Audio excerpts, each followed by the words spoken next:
What's going on, y'all? KMBest here. Let's take a look at the best decks in Marvel Snap. Now, I know it's April Fool's Day, but I'm no fool. Let's start with Thanos. We're going to talk about the actual best decks in Marvel Snap. There's not going to be any joke conclusions here. We're just going to talk about the decks that I would start with going into the new season, the decks that I think are likely to set the tone. And frankly, despite the fact that Thanos is the first one of them, I would say that this metagame is shockingly open. Yes, I do believe Thanos is at the top, but there are multiple ways to attack it, both with cards like Killmonger that can delay the Mockingbird or take a ton of power off the board, and with decks like Clog that are built very specifically to beat it. I actually run into more quote-unquote Thanos counter decks than I do Thanos at this point, which has made its incidence of occurrence significantly lower at the top end of Infinite.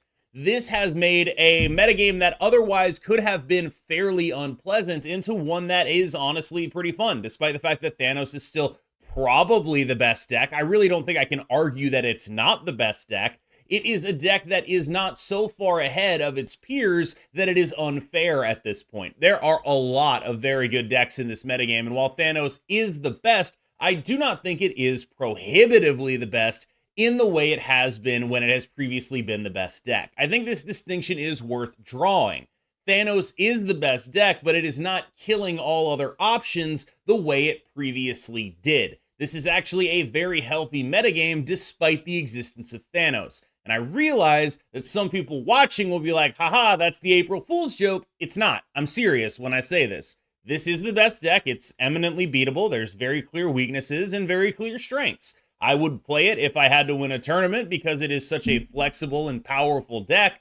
But if you are just on ladder, there are tons of options, and today's tier list should show you just how deep this metagame really goes. Now, I am fully aware that, yes, the deepness of this video is going to come mostly on the back end. We're going to start still with the established best decks. That is where all these videos start, so we are going to get through those first. Yes, Phoenix Force is absolutely one of those decks. It has taken a long time for Phoenix Force to really find its footing in the metagame, but in my opinion, it is the best combo deck in the game. This is a very powerful deck with very powerful early snaps and early snap mechanics.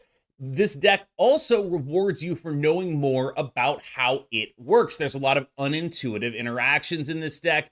If you are looking for a deck to dedicate yourself to demonstrate your mastery over the rules engine of the game, Phoenix Force is a great option. I truly believe that. Now, this is also a great option if you're just looking to play a relatively uninteractive game against your opponent. This deck has a lot of just built-in free wins. Many mid-range decks can't really deal with Nimrod stuff. If your opponent is doing things like that, you just get the free win off of a Shuri Nimrod. You can even sometimes free win off of just playing the Phoenix Force plan. This deck has effectively multiple free wins jammed into the same package, and I think anyone can pick it up and play and win the games where the free wins are there, but winning the games where the free wins are not there is what separates the good players from the masters. I got a lot of flack for making a video about Destroy where I had an 80% win rate with the deck in High Infinite. A lot of people were like, KM, what are you doing? This is just the basic Destroy deck. And I would like to say that, yes, it is actually just the basic Destroy deck. And I consider it newsworthy that the basic Destroy deck can be good enough to have an 80% win rate in High Infinite. That's pretty nuts to me. This is a very basic, straightforward deck. It's easy to play against. And I think one of the things that really trips people up with it is while Destroy is vulnerable to a lot of tech cards, there are a lot of cards that are theoretically very good against this deck. Cards like Mobius M. Mobius can prevent your death from being free. Cards like Armor, cards like Cosmo, those cards are actually really scary. Cards like Enchantress can turn off your null. Cards like Shang-Chi can kill your big stuff. That's all true. Every part of that is true. The thing is, in most games, you have the ability to use priority to play around those cards. When you are vulnerable to getting armored and they snap you, and you know they're playing armor, yeah, you probably might want to leave there. But when you are not vulnerable to getting armored, you can play around that by making sure you blow up your stuff early. I have certainly lost games against Destroy where I've played armor. I have certainly lost games against Destroy where I've played Mobius. The same sort of play around mechanics exist for all this stuff, right? If your opponent is setting up for, I don't know, maybe they're going to play Shadow King and Killmonger on the final turn of the game, you actually can try to concentrate all your power in one location and throw priority that way, and then you can play, you know, Null Deadpool without worrying about that stuff. A lot of the tech cards that quote unquote are good against Destroy are good against Destroy, but not immediately game winning because you can try to play around them. And I think that nuance tends to get lost on people who comment things like, oh, this deck folds to, you know, insert tech card here. Because while it does have weaknesses to those tech cards, they're not like instant wins unless you catch your opponent by surprise with them. And if you're catching your opponent by surprise with a tech card, I mean, yeah, I would hope you won that game. That's kind of why we have the Shang-Chi in here, right? Like, we're also doing that thing where it's like, I've got a tech card in here. You didn't play around it. I'm winning a bunch of cubes. Like, yeah, that's typically how that works.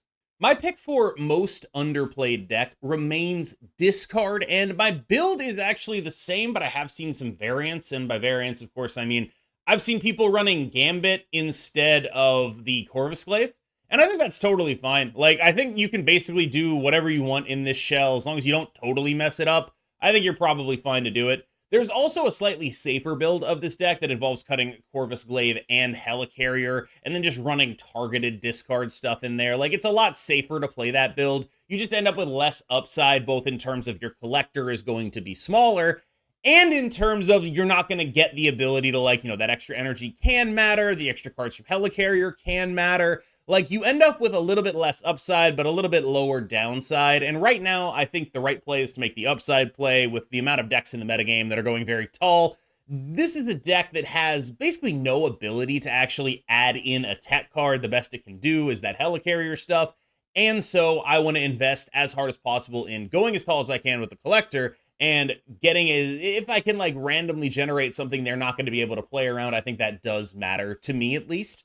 If that doesn't matter to you, then yeah, I would happily remove the Corvus and Helicarrier package and just play, like, you know, Lady Sif and something else in there, and you're probably good to go. I think that typically I'm the kind of person who would gravitate towards doing that, but I consider the power and the surprise value just worth making that concession. Destroy is an excellently positioned deck right now. It's just a great deck in the style of the old Brood Abs decks, where, yes, it doesn't have its own interaction, but it just goes very tall and does a lot of work because of that. Just being able to put a lot of points on the board is a winning strategy against a lot of these sort of mopey mid-range decks. One issue it has had recently is that Destroy is in a position where, like, a lot of the decks that are incidentally good against Thanos, or made to be good against Thanos, are also kind of good against Destroy as long as they're attacking on certain axes. And what I mean by that is, like, or against Discard, I should say. What I mean by that is, like, you clog a discard player enough, and suddenly that Apocalypse on that Dracula is not guaranteed because they have swarms in hand. Their hand is full, the Dracula stuff isn't really working, they, like, run out of space to put big stuff in there. It's a weirdly effective strategy against the specific swarm line that this deck takes. I have honestly started considering, what if I want to cut swarm to enable this deck to be a tech card deck? Like, what if I want to cut Swarm and be a turn 6 MODOK deck, and then that way I have a slightly more guaranteed Dracula, I'm not as vulnerable to Clog? It's something I've thought of. I haven't, you know, a free guy is really good, and I'm not willing to give that up yet, but it is something I've been kicking around in the old noggin.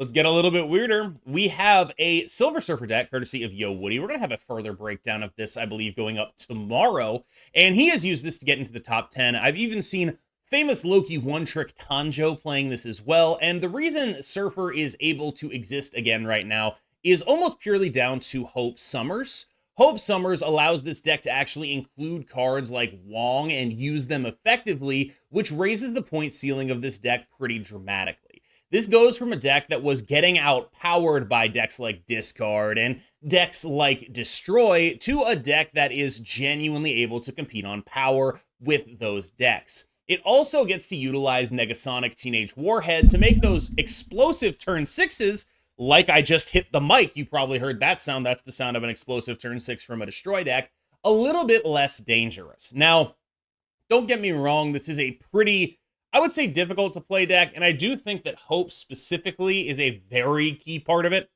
So if you are missing Hope, I do think she is very much the engine of this. Being able to effectively replace Sarah with a Sarah that costs 3 really made this deck more able to do what it wants to do. You get a lot of double Silver Surfers on the final turn of the game, whether that be through Wong, whether that be through things along the lines of Absorbing Man. Like, you get a lot of points out of that. You can do that a lot of the time, and that, of course, makes a card like Sebastian Shaw a much bigger threat. This guy is way bigger a lot of the time in this deck because he's effectively stacking with each of those buffs that you're giving him. You have a Killmonger in here to enable you to attack Thanos, but you also have the Nova in here in order to make sure that your buffs keep going on to all of your cards. You effectively have a lot of power, a reasonable amount of interaction, like not the most interaction, but some unexpected interaction,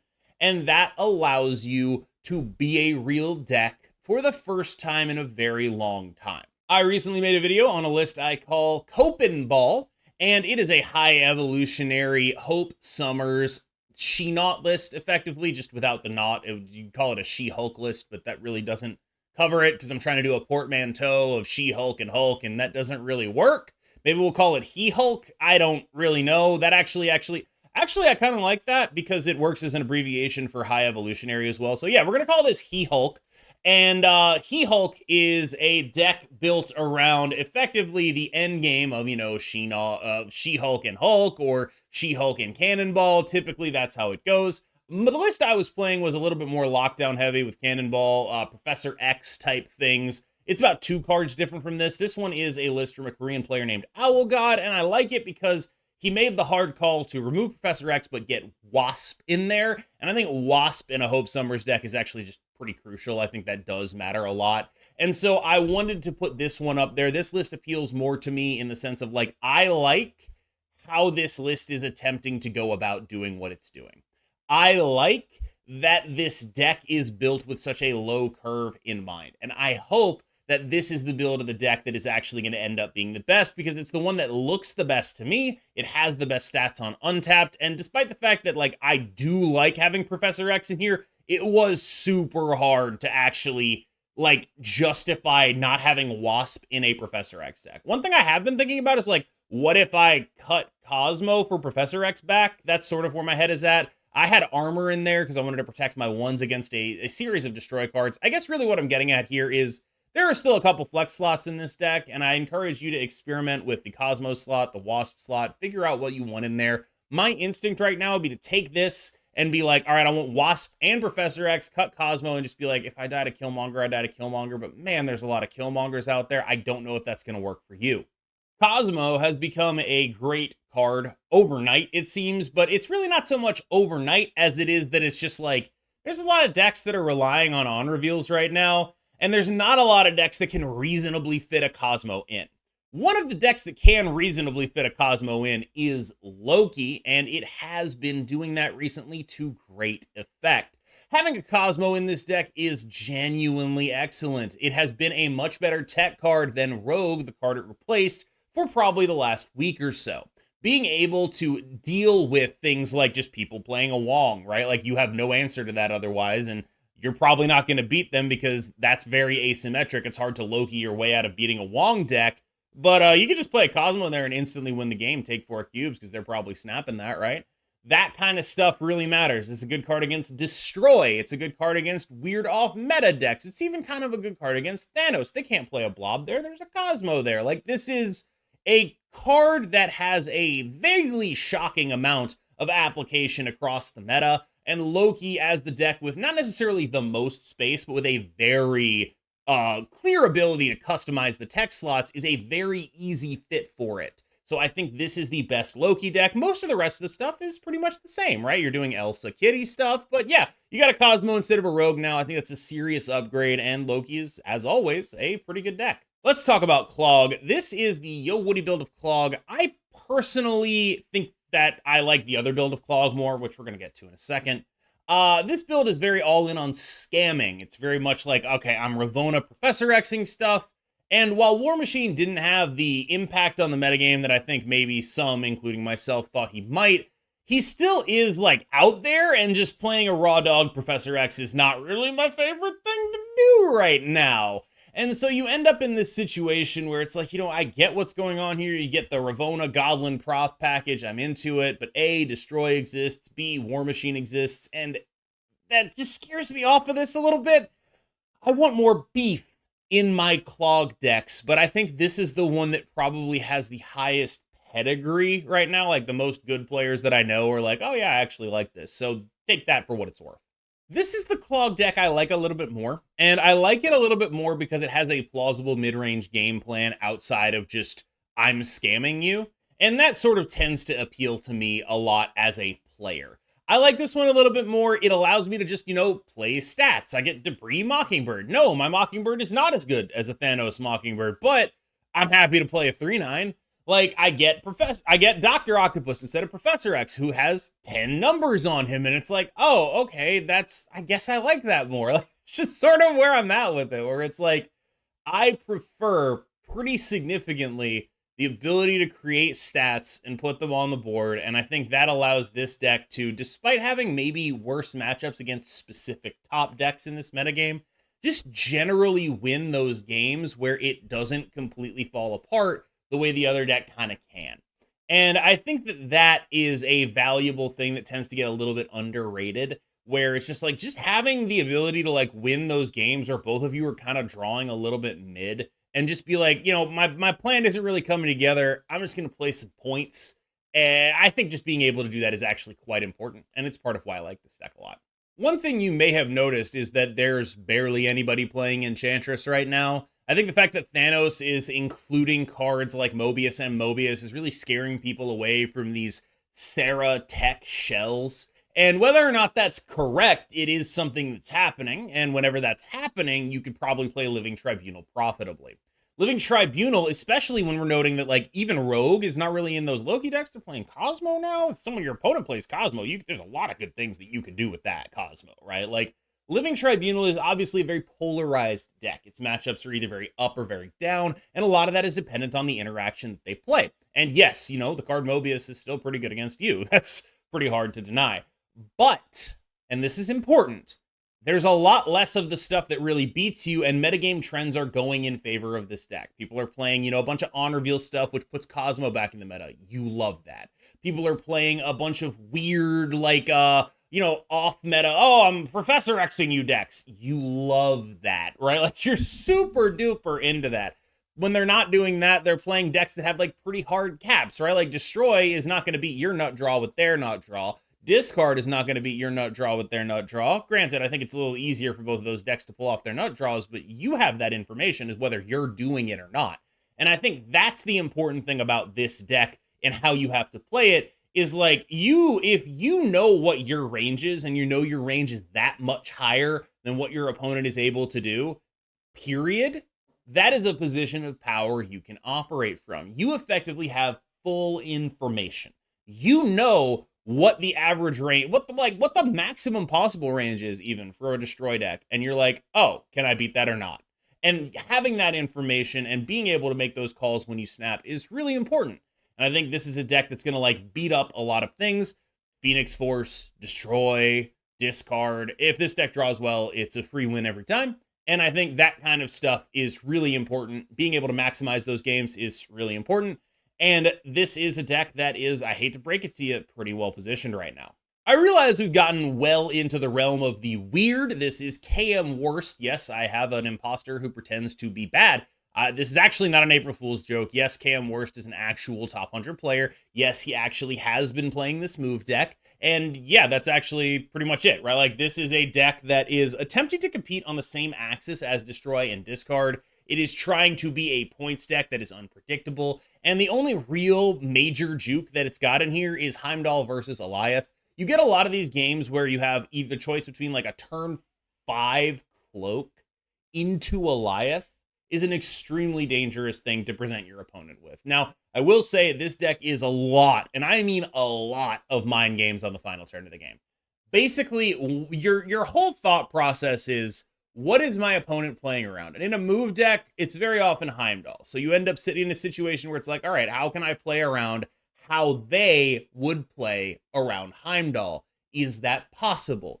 Can I do that? And so you end up having to effectively model the game in your brain a lot of the time. It's a deck that does require a genuinely shocking amount of thought, not just to like execute it properly, because it does. It requires a lot of like not necessarily matchup specific, but like deck specific knowledge. Like, okay, I need to set this up this way in order to accomplish this specific goal. You need to do that, yes, but also you need to know how your opponent is going to react to your final turn of the game. One of my favorite things about this deck is that it combines Heimdall Brain and Eliath Brain. Like, there's two ways to just like make a dumb play on the final turn of the game, and I do really love that. I think that is a genuine 1-2 punch to like shove people between. Like, this is a pretty cool deck, and I really do like it. I think if you are someone who is desperate to play move, you can play this, but I will warn you, the skill cap on this is so high, and unfortunately, so is the skill floor. Hela exists, and if you still want to play Hela, you totally can. It's just been a little bit outclassed by other combo decks. If you match up into Phoenix Force, it's honestly pretty unlikely, if both of you do what you're trying to do, that you win. The major thing that's been holding Hela back is the loss of the consistency from Lockjaw. Now, with Lockjaw in the list, you previously had you're reasonably looking at seeing like 11 cards in the deck. It's very likely that you get to your Hela. It's very likely that you discard maybe 2 or 3 cards. And yes, there's some RNG involved, but you're pretty likely to make that happen. Without Lockjaw, this deck has fallen back to earth. And now it is very much a deck that is like, I am trying to Corvus High Roll you, and I just don't know if the points created off that Corvus High Roll, if the risk reward is all there for it. That's sort of the issue. You are creating all these points off the Corvus High Roll, which is super cool and dope. I have no issue with that. But you are in a situation where other decks are going taller than you. And if your deck is not being the tallest and you're using RNG in order to make that happen, you end up in a very awkward situation. You can play War Machine if you want. I tend to think that there's just not real upside in playing a deck like this when you could be playing Thanos instead. But, let's say you're one of the people who picked up War Machine, you don't have the 10 Series 5 cards required to play Thanos. Yeah, you can play this deck. It's okay. It's not like my favorite thing to do. I definitely don't think it's worth buying War Machine to play this deck, but it's a deck and you can play it and it'll do pretty reasonably. It's not going to be my first choice, my 5th choice, my 6th choice, my 7th choice. It's not any of those, but it's on the tier list. So, I mean, there is something to be said for that. It is a deck you can play, and a deck I won't be like, oh my God, he's playing that crap. But it's not that high up on the list is sort of where my head is at. I tend to think that it's okay. It's a solid deck. And I think that in other metagames, I like, this is a deck where it's like, I almost feel like it's a victim of circumstance, because there's a world where this actually is like an unbelievable turn 6 play, where you go like War Machine on a Hope Summers into 27 power, and it's just awesome, right? And we just don't live in that world right now. But if enough stuff gets nerfed, we could live in that world again. One thing that I really do like about this deck is it's pretty hard to Loki. Like, it's a good deck into Loki. So if we end up in a world where like, okay, they nerf Thanos, Loki's the best deck. Whoa, this is actually a good deck to have in your back pocket. Like, there are real upsides to this deck. It's just, it doesn't seem like the upsides are being rewarded right now, and it more seems like the downsides, the lack of consistency, is being punished when there are so many decks in the game that are consistently getting very tall. So you end up in a situation where you're like the 5th most consistent deck that can put 20 points on the game on the final turn of the 20 points on the board on the final turn of the game. And it's like, all right, is that really worth being? It's a victim of circumstance. It's a victim of like the top decks just being really damn good right now. And I think in another world that might not be true, and this deck could really shine. But you're effectively like, cool. This is my version of Null Deadpool, except it's smaller. And then also the rest of what I do is smaller, and it's less consistent, and you start to see the issues that this deck has. All right, y'all, thank you so much for making it all the way through the video. I'm happy for myself that I avoided my poor instincts of just like slapping a Cerebro joke in here. That really was what I was originally going to do. I was going to be like, what's going on, y'all? Let's jump into the tier list. Here's Cerebro 5. Oh my god, I can't believe I did that. Whoa! So aren't you glad I resisted my urge to do that? Anyway, if you are glad I resisted my urge to do that, drop a subscription, drop a like, drop all of that stuff. Click the button, the sub button, the notification button, all that stuff makes my dopamine receptors go burr. Thank you so much for making it this far in the video. As always, I've been KMBest. You just got the KM Boost, and I will see you in the next one.